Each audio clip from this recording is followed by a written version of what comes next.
प्यारे बुज़ुर्गों, माताओं, भाई और बहनों, संत दर्शन सिंह जी महाराज बहुत बार समझाया करते थे कि अवेकन स्पिरिचुअली, कि जागो रूहानियत की ओर, अध्यात्म की ओर, असलियत की ओर। सिर्फ स्वप्न की ज़िंदगी ना जीते रहो।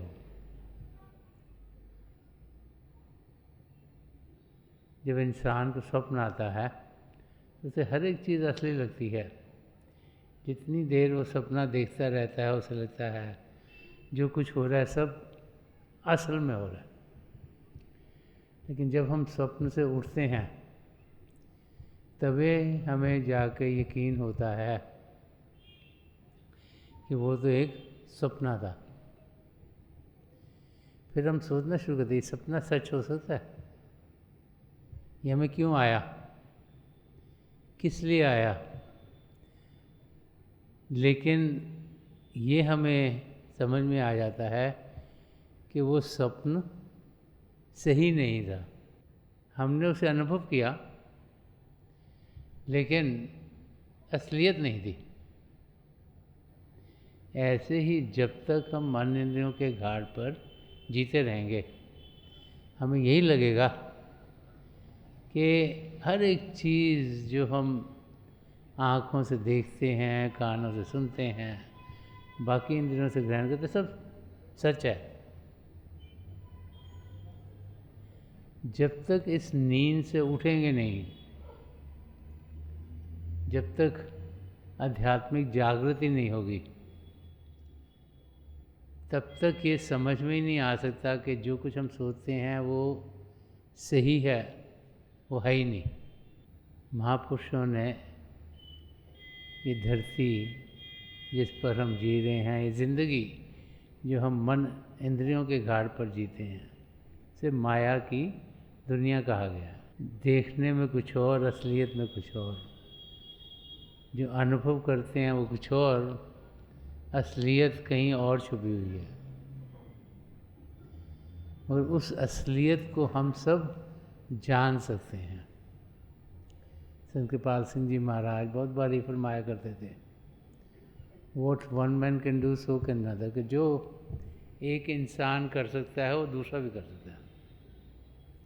कि अपने आप को जानना, पिता परमेश्वर को पाना, ये सिर्फ ऋषियों मुनियों के हिस्से में ही नहीं है, कि हम में से हर एक असलियत की जानकारी पा सकता है। कि असलियत हमारे अंग संग है, हमसे दूर नहीं। हमने जो हमारा ध्यान है, जो मन इंद्रियों के घाट के ज़रिए बाहर की दुनिया में जा रहा है, उस ध्यान को अंदर की ओर करना है। एक रूहानी दुनिया, एक सच्ची दुनिया हम सबके अंदर चल रही है। उस दुनिया में जाने के लिए प्रभु ने हमें ये रूप दिया है। उस दुनिया में हम सब जा सकते हैं, सिर्फ ध्यान को सही और लगाना है। अभी ध्यान बाहर की दुनिया में जा रहा है, उसे अंदर की ओर लेके जाना है। हर एक इंसान में यहाँ दो आँखों के बीच में एक दिव्य चक्षु दिया गया है, जिससे कि असलियत की हम जानकारी पा सकें, जहाँ पर हम एकाग्र हो सकें। जो हमारा असली रूप है, जो आत्मिक है, जो इस शरीर में बिखरी हुई है, उसको यहाँ समेटना है और फिर एक नई दुनिया में हम जाने के लायक हो जाएंगे।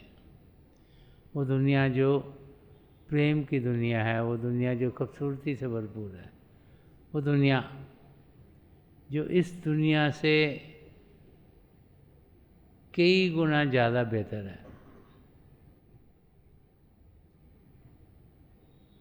जब उस दुनिया में हम कदम बढ़ाते हैं तो फिर हमारे रोम रोम में खुशियाँ, आनंद, शांति, ये सब आनी शुरू हो जाती है।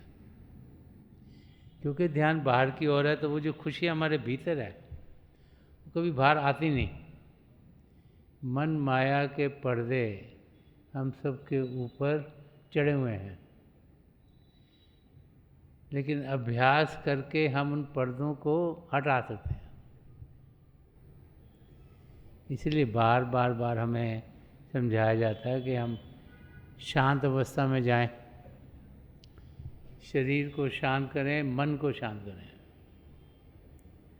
और जैसे जैसे उस शांत अवस्था में पहुंचेंगे तो एक नई दुनिया खुलेगी जो रोशनी से भरपूर होगी, जो प्रभु के प्रेम से भरपूर होगी,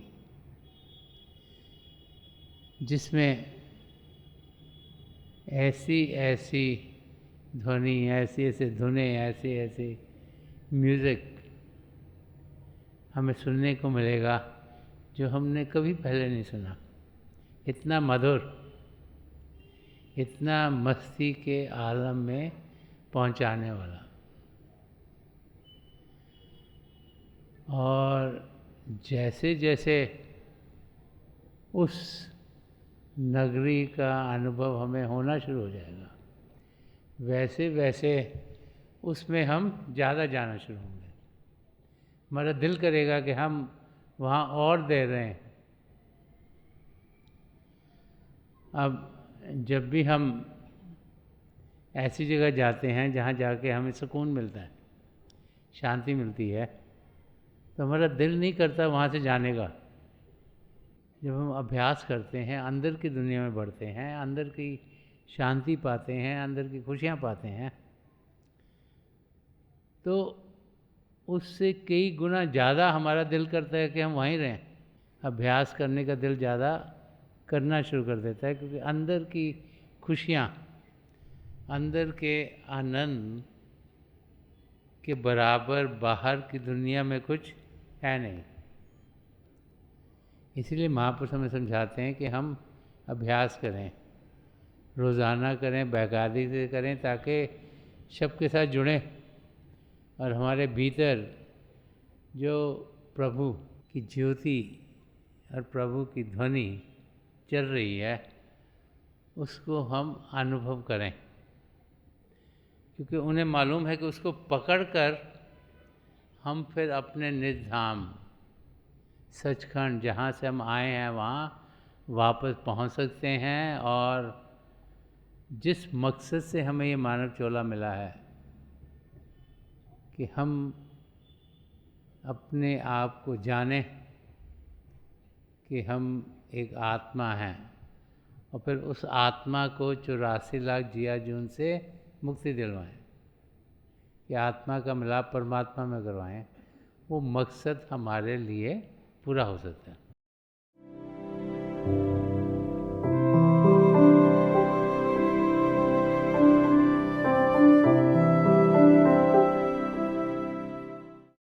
Dear brothers and sisters, I want to wish a very, very happy holiday season and a happy new year to each and every one of you.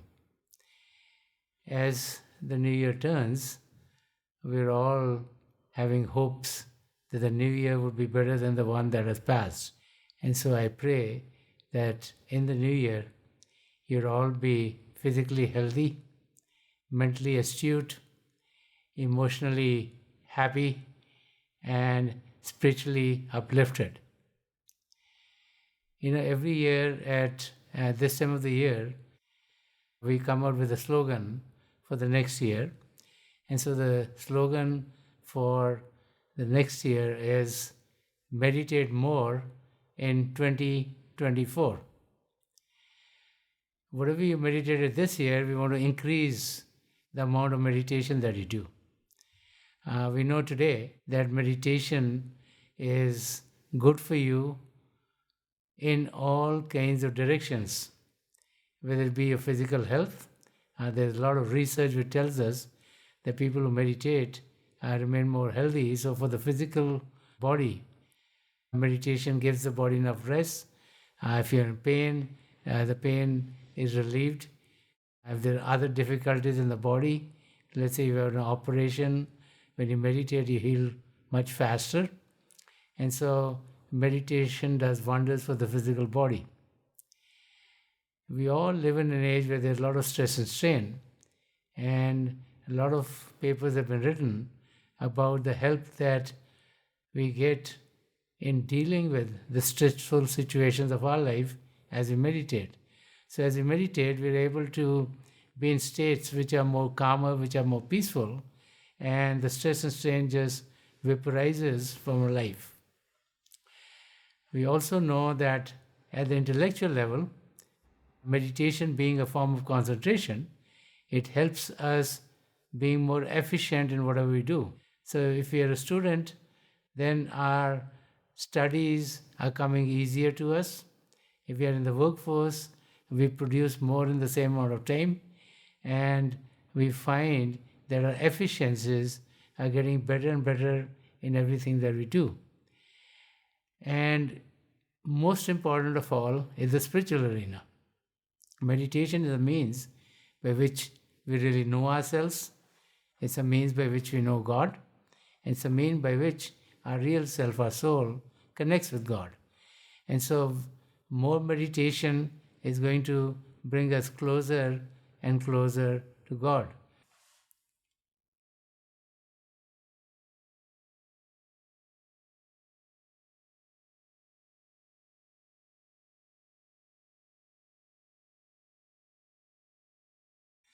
प्यारे भाई और बहनों, आप सबको नए साल की बहुत बहुत बधाई हो।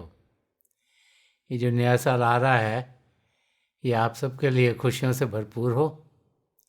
आप सुखी रहें, आपके परिवार सुखी रहें, यही मेरी प्रार्थना प्रभु के चरण कमलों में है।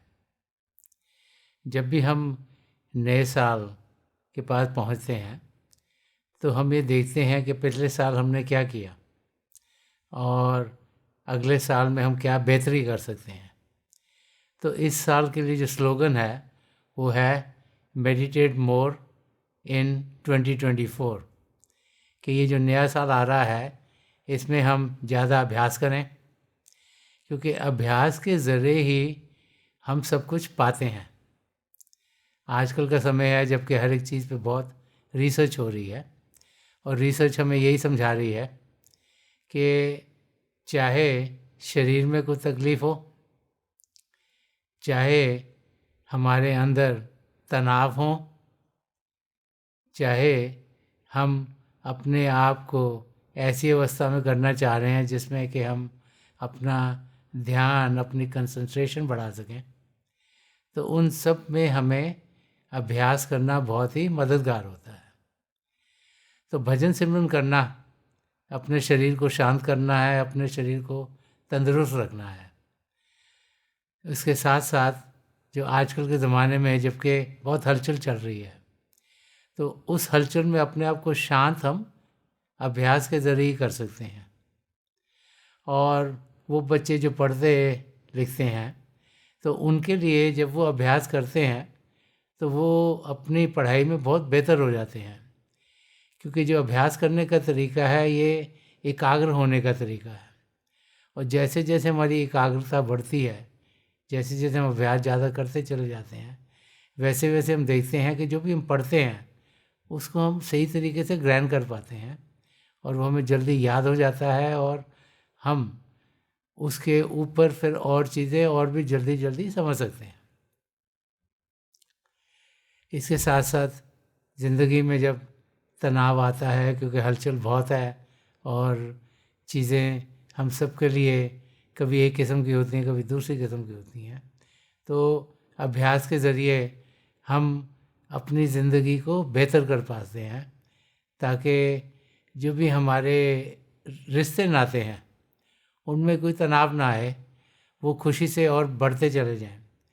तो रिश्ते नातों को संभालने के लिए अभ्यास करना बहुत ज़रूरी है, क्योंकि जब इंसान शांत होता है तो जब अगर कोई दूसरा इंसान हलचल में होगा तो वो उसको जब जवाब शांति से देगा तो उसकी हलचल भी कम हो जाएगी। तो हलचल को रोकने के लिए, ताकि शांति से आराम से हम सब की ज़िंदगी गुजरे, उसमें भी अभ्यास करना बहुत ज़रूरी है। और सबसे ज़रूरी अभ्यास करना अपनी आध्यात्मिकता को बेहतर करना है। हम सब यही चाहते हैं कि हम पिता परमेश्वर की नज़दीकी पाएँ। हम सब यही चाहते हैं कि जो ज़िंदगी का मकसद है, जो अपने आप को जानना है और पिता परमेश्वर को पाना है, वो हम सब के लिए पूरा हो जाए, और उसी लिए हम अभ्यास करते हैं। संदर्शन सिंह जी महाराज ने समझाया और वो फरमाते हैं कि मिलेगा रूह को परवाज़ दे के देख ज़रा, करीब है उसे आवाज़ दे के देख ज़रा। तो वो समझाते हैं कि हम पिता परमेश्वर को ज़रूर पाएंगे। प्रभु हमसे दूर नहीं, वो तो हमारे भीतर ही है। हमने करना क्या, अपनी रूह को उड़ान देनी है, अपनी आत्मा को अंदरूनी दुनिया में लेके जाना है, क्योंकि पिता परमेश्वर हमारे भीतर बैठे हैं। और जैसे जैसे हम अंदर की दुनिया में कदम बढ़ाते हैं तो हम देखते हैं कि प्रभु की झलक हमें और ज़्यादा मिलनी शुरू हो जाती है। प्रभु की ज्योति और प्रभु की शुद्धि का जब हम अनुभव करते हैं तो हमारी आत्मा में प्रभु के प्रेम की लहरें उठनी शुरू हो जाती हैं। और जितना ज़्यादा हम अभ्यास करेंगे उतना ही हम वो प्रभु के प्रेम की लहरों के असर के साथ प्रभु से प्रेम करना शुरू कर देंगे। और जैसे जैसे हम अंदरूनी यात्रा पर जाते हैं तो जो अंदर के नज़ारे हैं वो और ख़ूबसूरत और ख़ूबसूरत होने शुरू हो जाते हैं। तो ये जो नया साल है, इसमें हमारी पूरी कोशिश हो कि हम ज़्यादा से ज़्यादा अभ्यास करें। जितना ज़्यादा कर सकते हैं उतना ही हम देखेंगे कि हम सबके लिए बेहतर होगा। मेरी आप सबके लिए यही प्रार्थना है कि आप सब सुखी रहें, प्यार से भरपूर रहें, आपके घर बार में सुख चैन रहे और आपका ध्यान प्रभु की ओर लगे, ताकि आप प्रभु की झलक रोज़ाना देखा करें। तो वंस अगेन मेडिटेट मोर इन 2024, और आप सबकी ज़िंदगी खुशियों से भरपूर रहे। नए साल की एक बार फिर बहुत बहुत बहुत आपको बधाई हो। और जैसे ही नया साल शुरू हो रहा है, इसकी शुरुआत हम अभ्यास के ज़रिए करें।